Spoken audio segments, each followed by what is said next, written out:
Oh, hello there. Yes, well, it is what the French call the weekend. Good.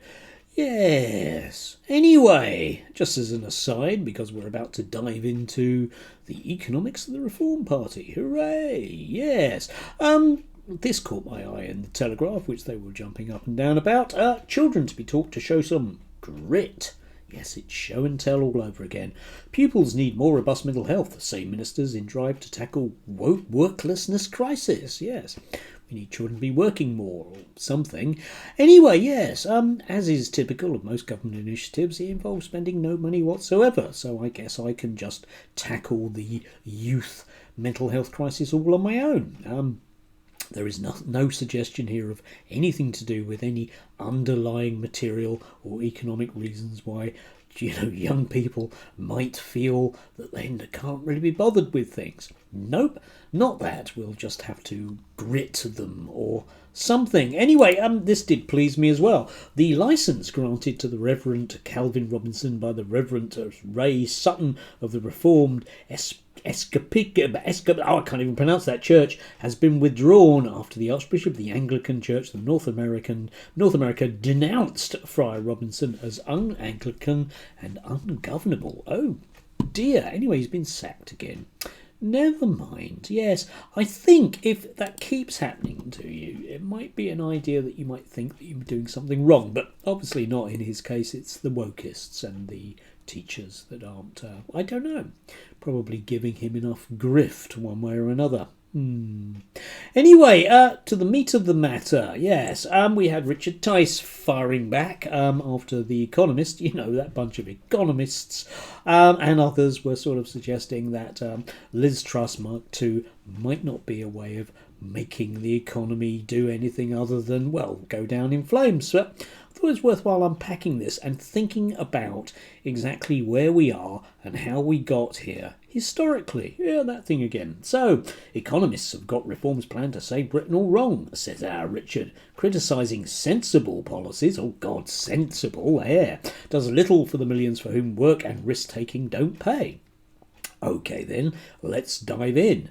The exam question is clear. Analyse and critique Reform UK's economic policy based on their general election manifesto. Some recent attempts by economists to answer would be marked F for a fail. So it's time for a refresher course. Yes, except I can't really think of anything that in exam questions that would analyse and critique. It's not a series of phrases that we use, Richard. Still, Richard is a nice posh public school boy, comes from a nice well-off background, and he describes himself as being in business, which is, to my way of thinking, is always a dead giveaway for someone that produces no real wealth in society. Might be worthwhile sort of lingering on those two notions, because he is an exemplar of all of the other people at the top of reform. They all come from a background in property or finance or something which isn't realistically a part of what you and I would think of as the economy. Still, I'm sure they know best. Let's dive in. For an economy to grow and succeed, two essential principles are required: make work pay and make risk-taking pay. This is achieved by having an attractive tax policy and smart regulatory environment. Now, I would take issue with enormously large numbers of the words there, because I think for an economy to grow and succeed, loads of potentially essential principles are needed, one of which would be a strong, stable government, you might argue, yeah? Make work pay and make risk-taking pay. And we'll come into these two in just a bit. But I can think of loads of economies that have grown and succeeded without those two. One might think of the Soviet Union under Stalin, which went from oxen-drawn ploughs to Sputnik. Now, I'm not suggesting that's a great economic model, but it didn't make work pay and make risk-taking pay. I don't believe in the slightest, Richard, because the economy isn't one thing. Richard doesn't know that because, of course, he's still working on the big boys book of Thatcherism was right. Let's dive in a bit further. Make work pay means ensuring that working will earn you more than being on tax-free benefits. Okay. But tax-free benefits are, well, basically very, very poor in the UK. So in order to make work pay, wouldn't you have to do more things about work itself? Oh yes, says Richard, the fastest way to do this is lift the starting point for paying income tax from 12,500 to 20,000. The extra £30 a week net in the pocket will help those on the lowest incomes the most. This will incentivise many of those currently trapped on benefits to seek work, thus saving huge sums as well. Okay then. So people need to, with a very minor amount of money, £30 net is going to be, I don't know, maybe a fiver a day. I don't think it's going to be quite that. But what this is presupposing is loads and loads of different things. Number one, that will be enough to incentivise people to go out to work in poorly paid, rubbishy jobs, maintaining the poorly paid and rubbishy jobs, you notice, because there will be an increased pool of labour. Could it be that that's what they're after? Saying me being cynical. But the thing about this is that this has been done for the last 15 years and it hasn't incentivised people at all. It hasn't raised wages or anything else. You may recall back to the Cameron years under Osborne when, well, yeah, they tried that, didn't they? But the thing about raising the starting point for paying income tax is that isn't targeted to the poor people. That's targeted at everybody, and it becomes a nice tax-free bung to everybody at the upper end of the scale, which is something that Richard, I think, knows but doesn't really want to talk about, because after all, it's all about getting those lazy people off benefits, incentivising, and it will incentivise many, help, and these kind of words. It's very, very, up in the air and quite hopeful, bearing in mind, as I say, that we've been doing this for at least a decade. It hasn't made any difference to poverty rates in the UK. They are still increasing. So maybe it won't work. I'm just going to put that one out there. Moving on. Make risk-taking pay applies to entrepreneurs. Okay then. Small and medium-sized enterprises, SMEs, are the lifeblood of the British economy, yet they are over-regulated and overtaxed. So many entrepreneurs and risk-takers are saying they will not bother anymore. Now, I have a real issue with the phrase entrepreneur, because what it tends to mean is people that just want to make a fast buck no matter what. It doesn't tend to be people in SMEs necessarily. Okay, if there's one thing that terrifies me more than someone describing themselves as being in business, it's someone that describes themselves as being an entrepreneur, because I always just assume that they're doing something which is quasi-legal. Lifting the corporation tax starting point to £100,000 of profits and VAT up to £150,000 threshold would help hugely. Well, possibly, okay, but I mean, is it realistically that dampening at the moment? And this is just about tax cuts, isn't it? Yeah, bringing corporation tax down to 20%, then lower towards 15%, will motivate investment and activity. At which point, any respectable economist would throw up their arms and say, Richard, we've been trying this since the 1960s. You cannot get capital to invest. They will not do it so long as there's a cheap pool of labour for them to exploit. That's the problem with a low-wage economy. Nobody will invest in machinery. What's the point? We'll just get another person because they don't cost anything. Likewise, abolishing all forms of inheritance tax is important to prevent double taxation and encouraging long-term family businesses, including farmers, which is one great way of saying we'll go for the inheritance tax, which we hate, which only really affects about 4% of the population, and you can guess which end of the scale that is. I know they bang on about farmers, but that's a bit of a smokescreen, I'm afraid. This is all about those brilliant Osborne tax cuts for the rich, because we all know, and we have known for 40 years, given neoliberalism, that if you give the rich more money, then everything works. And we can see this by where we are now, can't we? We can see this by where we are now, can't we?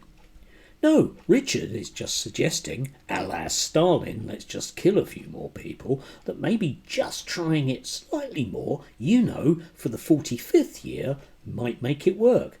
Didn't work, pre-Pinochet Chile, didn't work in America, didn't work in the UK, hasn't worked elsewhere in the world. Still, maybe that because Richard knows about these things from his big boys book of economics, it will work this time. I think that's what we might call a hoodwink. Most politicians have no idea the Lafayette curve means you can reduce taxes to receive more tax revenue. The key to success is finding the optimum point. Yes, indeed.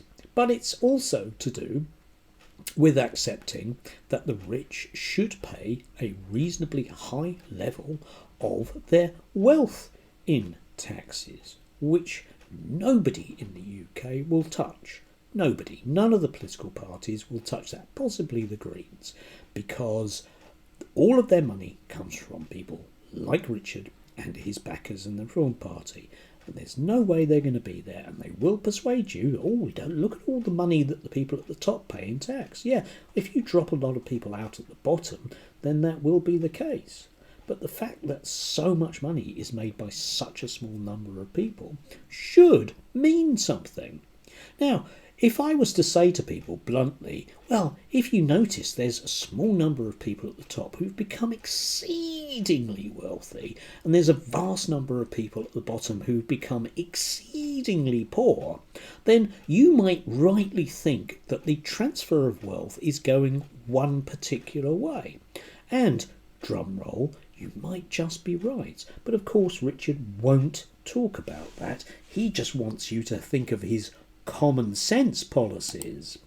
We also said the NHS should buy millions more appointments from the independent sector. Market forces mean the independent sector capacity would rapidly scale up. It's so much more efficient and productive. And this is where we get into the very much telling tall tales thing, because there isn't vast amounts of capacity in the private sector in the health service, and no one is going to scale that up unless they are given vast amounts of money, because those SMEs that represent small hospital-style units are vastly expensive. They don't have the scale capacities that the NHS do. So in order to maximise that profitability, you would have to write contracts which really incentivise people, the entrepreneurs, to make a lot of money out of the NHS. And we had been doing that since Tony Blair and the PPI initiative. The other one thing that Tony Blair got extremely wrong, of course, but here's Richard is suggesting exactly the same thing. Why? Because it will make the people like him and his backers who wanted to asset strip the NHS very much richer, which is what this thing is realistically about, isn't it? That's what it's about. There are other stuff in here, you can have a look at this for yourself, but in essence this is just simply the stuff we've been doing for a minimum of 20 years, but I'm not going to tell you that. And trust us, even though it hasn't worked in the past, even though it won't work in the future, just try us. After all, we're a bunch of people with no knowledge of how government works whatsoever, yeah, which we will show you very, very soon in local government. But luckily, with our absolutely supine media, we'll probably get away with it and get to form a government. And at that point, there will be major, major problems, because this isn't about making work pay. This isn't about getting rid of taxes and regulation. This is about making sure that the asset strippers, because modern capitalism requires asset stripping, and the other thing it requires is stripping away of utilities to ensure that rather than risk taking, something these people just don't do whatsoever, that they can sit nestled deeply in public utilities like the NHS and simply siphon money out of it. And simply anybody in the UK would know exactly the way that feels. One might simply say Thames Water, because this is a Thames Water style manifesto all over again. That is what modern capitalism does. It demands a paycheck from the state.